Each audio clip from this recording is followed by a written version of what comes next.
Hi hello ನಮಸ್ತೆ welcome to Ashwini channel. ನಾನಿವತ್ತು ಮಾಡ್ತಾಯಿದ್ದೀನಿ ಉತ್ತರ ಕರ್ನಾಟಕ ಸ್ಪೆಷಲ್ ಪುಂಡಿ ಪಲ್ಯ. ತುಂಬ ಟೇಸ್ಟಿಯಾಗಿ ಆಗುತ್ತೆ, ತುಂಬ ಹಳೆ ಕಾಲದ ರೆಸಿಪಿ. ನಾನಿಲ್ಲಿ ಪುಂಡಿ ಪಲ್ಯನ ಅಂದರೆ ಗೊಂಗುರು ಸೊಪ್ಪು, ಬೆಂಗಳೂರು ಕಡೆಗೆಲ್ಲ ಇದಕ್ಕೆ ಗೊಂಗುರು ಸೊಪ್ಪು ಅಂತಾರೆ. ಚೆನ್ನಾಗಿ ತೊಳೆದ್ಬಿಟ್ಟು ಬಿಡಿಸ್ಕೊಂಡು ಇಟ್ಕೊಂಡಿದ್ದೀನಿ. ಕರಿಬೇವು ಸೊಪ್ಪು, ಹಸಿಮೆಣಸಿನ್ಕಾಯಿ ಅಥವಾ ಒಣಮೆಣಸಿನ್ಕಾಯಿ, ರುಚಿಗೆ ತಕ್ಕಷ್ಟು ಬೆಲ್ಲ, ಬೆಳ್ಳುಳ್ಳಿ, ಅರಿಶಿನ ಪುಡಿ, ಜೀರಿಗೆ, ಕಡಲೆಬೀಜ, ಕಡಲೆಬೇಳೆ, ಇದು ಜೋಳದ ನುಚ್ಚು.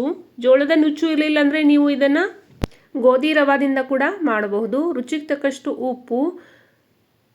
ನಾರ್ತ್ ಕರ್ನಾಟಕದಲ್ಲಿ ಕೆಲವೊಂದು ಭಾಗದಲ್ಲಿ ಮೆಕ್ಕೆಜೋಳದ ನುಚ್ಚಿನಿಂದಲೂ ಮಾಡ್ತಾರೆ, ತುಂಬ ಟೇಸ್ಟಿಯಾಗಿ ಇರುತ್ತೆ. ನಾವು ಕಡಲೆಬೀಜ, ನುಚ್ಚು ಮತ್ತು ಕಡಲೆಬೇಳೆನ ಸ್ವಲ್ಪ ತೊಳೆದ್ಬಿಟ್ಟು ನೀರಲ್ಲಿ ಹಾಕಿ ನೆನೆಯಲಿಕ್ಕೆ ಬಿಟ್ಬಿಡೋಣ.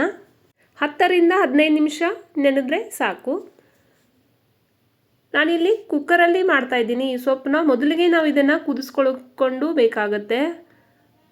ಒಂದು ಕಡಾಯಿ ಇಡಿ ಅಥವಾ ಕುಕ್ಕರ್ ಇಡಿ, ಅದರೊಳಗೆ ಸ್ವಲ್ಪ ನೀರು ಹಾಕಿಬಿಟ್ಟು ಈ ಸೊಪ್ಪನ್ನು ಹಾಕಿ 2 ವಿಸಿಲ್ ಕೊಟ್ಟು ಗ್ಯಾಸು ಆಫ್ ಮಾಡಿ.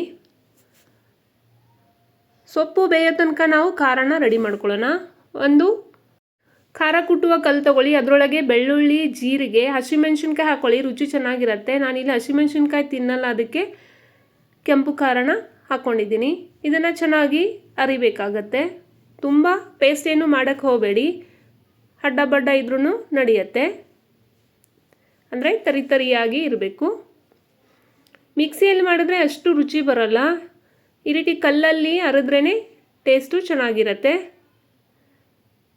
ನೀವು ಬೇಕಾದರೆ ಮಿಕ್ಸಿಯಲ್ಲಿ ಮಾಡ್ಕೋಬಹುದು. ಇದನ್ನು ತೆಗೆದುಬಿಟ್ಟು ಸೈಡಿಗೆ ತಗೊಳ್ಳೋಣ. ನಾವು ಕುಕ್ಕರಲ್ಲಿ ಸೊಪ್ಪು ಬೇಯಿಸಿದ್ದಲ್ವ, ಇಲ್ಲಿ ನೋಡಿ ಸೊಪ್ಪು ಎಷ್ಟು ಚೆನ್ನಾಗಿ ಸಾಫ್ಟಾಗಿ ಬೆಂದಿದೆ. ಇದನ್ನು ನಾವು ನೀರು ಬಸಿದ್ಬಿಟ್ಟು ಸೈಡಿಗೆ ಎತ್ತಿಡೋಣ.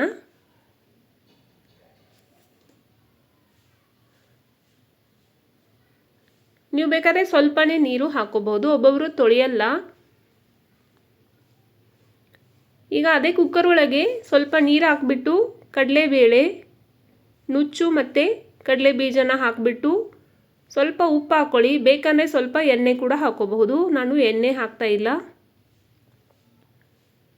ಇದನ್ನು 2 ರಿಂದ 3 ವಿಸಿಲ್ ಕೊಡಿ. 2 ಕೊಟ್ಟರೆ ಸಾಕಾಗತ್ತೆ. ನಾವು ಈ ಸೊಪ್ಪನ್ನ ತಿನ್ನಬೇಕಾದ್ರೆ ಈ ಕಾಳುಗಳು ಅರ್ಧಂಬರ್ಧ ಬೆಂದಿರತ್ತಲ್ವ, ಅದು ಟೇಸ್ಟು ಚೆನ್ನಾಗಿ ಕೊಡುತ್ತೆ. 2 ವಿಸಿಲ್ ಆಗಿದೆ ನೋಡಿ. ಇವಾಗ ನಾನು ತೆಗಿತಾ ಇದ್ದೀನಿ.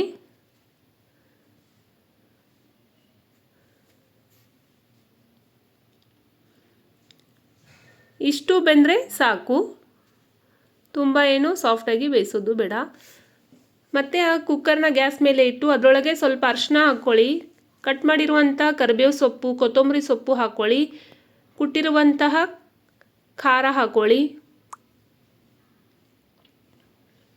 ರುಚಿಗೆ ತಕ್ಕಷ್ಟು ಬೆಲ್ಲ ಹಾಕ್ಕೊಳ್ಳಿ. ಬೆಲ್ಲ ಹಾಕೋದ್ರಿಂದ ಟೇಸ್ಟು ಚೆನ್ನಾಗಿರುತ್ತೆ. ಹುಳಿ, ಖಾರ ಮತ್ತು ಬೆಲ್ಲ ಟೇಸ್ಟು ಚೆನ್ನಾಗಿರುತ್ತೆ. ಇದನ್ನೆಲ್ಲ ಚೆನ್ನಾಗಿ ಮಿಕ್ಸ್ ಮಾಡ್ಕೊಳ್ಳಿ. ಸ್ವಲ್ಪ ನೀರು ಇಂಗೋ ತನಕ ಇದನ್ನು ಕುದಿಸ್ಕೊಳ್ಳಿ.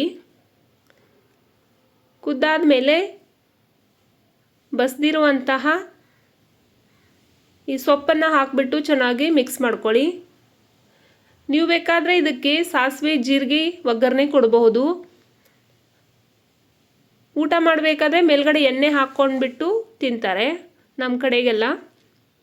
ನಾನು ಇದರಲ್ಲಿ ಎಣ್ಣೆನ ಉಪಯೋಗ ಮಾಡಿಲ್ಲ, ನೀವು ಬೇಕಾದರೆ ಹಾಕೋಬೋದು. ಇದು ರೊಟ್ಟಿ ಜೊತೆ ಅಂತೂ ತುಂಬ ಟೇಸ್ಟಿಯಾಗಿ ಇರುತ್ತೆ. ಮುದ್ದೆ ಜೊತೆ, ಅನ್ನದ ಜೊತೆನೂ ನೀವು ತಿನ್ಬೋದು. ನೀವು ಮನೆಯಲ್ಲಿ ಟ್ರೈ ಮಾಡಿ ನೋಡಿ. ಇಲ್ಲಿ ನೋಡಿ ಎಷ್ಟು ಚೆನ್ನಾಗಿ ಆಗಿದೆ. ನಮ್ಮಮ್ಮ ಇದರಲ್ಲಿ ಉಂಡೆ ಎಲ್ಲ ಮಾಡ್ತಾಯಿದ್ರು, ಅದು ಕೂಡ ತುಂಬ ಚೆನ್ನಾಗಿ ಇರ್ತಿತ್ತು. ಅದು ಡ್ರೈ ಇರುತ್ತೆ, ಅದು ರೆಸಿಪಿ ಕೂಡ ನಾನು ಅಪ್ಲೋಡ್ ಮಾಡ್ತೀನಿ. ನಾನು ಈ ಕಡೆಗೆ ಜೋಳದ ರೊಟ್ಟಿನ ಮಾಡ್ತಾಯಿದ್ದೀನಿ. ಜೋಳದ ರೊಟ್ಟಿ ಜೊತೆ ಮಾಡಿಸಿದ ಹಾಗೆ ಇರುತ್ತೆ ಇದು ಕಾಂಬಿನೇಷನು. ಒಂದರಿಂದ ಒಂದು 2 ರೊಟ್ಟಿ ತಿನ್ಕೊಂಡು ಈ ಪಲ್ಯ ಜೊತೆ ಅಂದರೆ ತುಂಬ ಟೇಸ್ಟಿಯಾಗಿ ಇರುತ್ತೆ. ಮತ್ತು ಇದು ಬೆಳಗ್ಗೆ ಮಾಡಿದ್ರೂ ಸಾಯಂಕಾಲ ತನಕ ಕೆಡಲ್ಲ.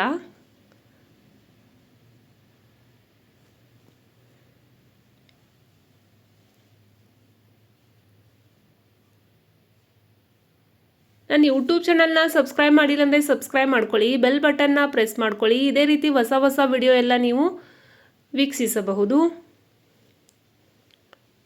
ಬಿಸಿ ಬಿಸಿ ರೊಟ್ಟಿ ಜೊತೆ ಪುಂಡಿ ಪಲ್ಯ ರೆಡಿ ಆಗಿದೆ.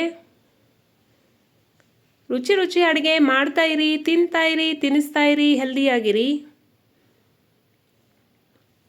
ನನ್ನ ವಿಡಿಯೋ ಇಷ್ಟ ಆದಲ್ಲಿ ಲೈಕ್ ಮಾಡಿ, ಶೇರ್ ಮಾಡಿ.